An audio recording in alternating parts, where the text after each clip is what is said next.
his teaching with the nature of our true self, or Atma, or awareness, which is free, full, and ever happy. The second chapter condenses the entire teaching of the Bhagavad Gita, Jnana Yoga being the main theme. The pursuit of this self-knowledge, Jnana Yoga, and its understanding can happen only in a beautiful, calm, and contemplative mind, free from disturbances and distractions. We can obtain this beautiful, wonderful mind in many ways. Today we shall see how to cultivate this through proper attitude towards action and its result. This method is called Karma Yoga. Giving up action is impossible. Not even for a moment does anyone remain without performing an action. As long as you breathe, you act. As long as you breathe, you work. Please note, we are talking about deliberate, legitimate, and righteous action here, and not prohibited action like smuggling, stealing, etc. What is the nature of action and its result? An actor doing a role in a movie will get paid only until he acts in the movie. After the movie is completed, he will not get his payment anymore. Same is with a singer, dancer, writer, whose result of applause or money stops when their work stops. Even the construction of Empire State Building is a limited karma, however tall it is.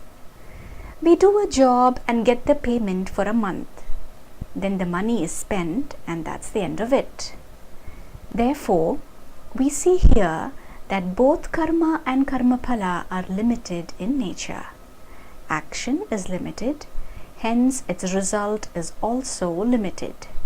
That is the law.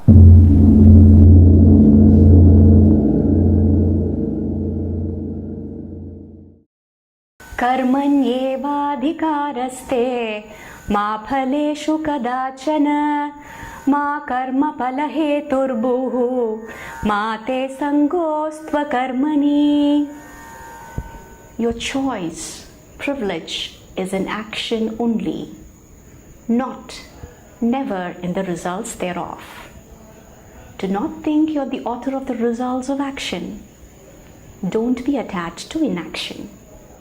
The trick here is to do an action with a single-minded focus, sincerely, and not worrying about the results. Let's examine the first sentence of the verse. Karmanyeva adhikaraste.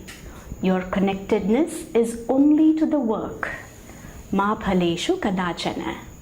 Never be attached to the results. Who is addressed here? Arjuna. True. You and I are Arjuna too. So Sri Krishna is speaking directly to each one of us. When the student is studying, should she be absorbed in her lesson or dreaming about the marks?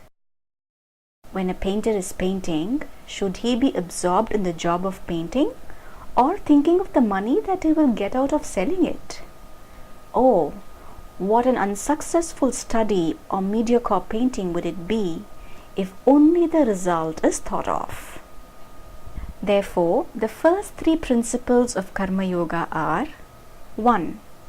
Devote oneself to karma, your duty, like being a good student, a good brother or sister, a good employee, a good boss, a caring friend, a loving spouse. 2. Don't focus on the phala or the result. 3. When you are not focused on the phala, your focus will be on the prayojana, the purpose of your action, like the life of a doctor curing the patient, an engineer constructing a bridge, a man digging a well, planting trees, and so on. Your work and life becomes more meaningful then. Karma is in the present, karma phala in the future. If you're attached to karma phala, then you're attached to the future, not now with you. it's only an imagination, then you're going to be divorced from the present. If you're stuck with the thought that happiness is in the future, then unfortunately you are mortgaging your happiness to the future, which means your present is unhappy. You've already surrendered yourself to the drudgery of action in the present, which will never give you happiness. So work becomes a drag, a burden, like a bullock carrying a load, and people feeling stressed. What is the secret here? You can be happy only in the present, never in the future. Your life is only in the present, never in the future. Joy is only in the present, never in the future.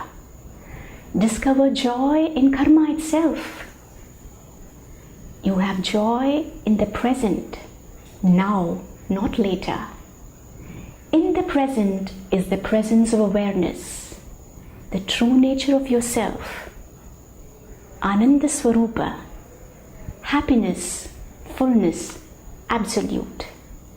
There are so many scientists, teachers, students, bureaucrats, government employees, artists, housewives who love their work, their duties, their study, that their day passes even without getting noticed. What a joyous life it is. That is the beginning of Karma Yoga.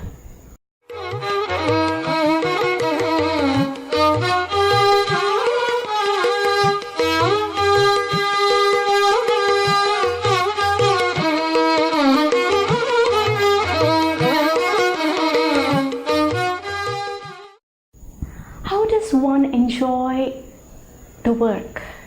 How does one discover joy in action? Who is the giver of the results of action? How does one keep up the enthusiasm and not get attached to inaction? More defining statements on Karma Yoga to follow. Lots and lots of love. Signing off, Pavithra Srinivasan.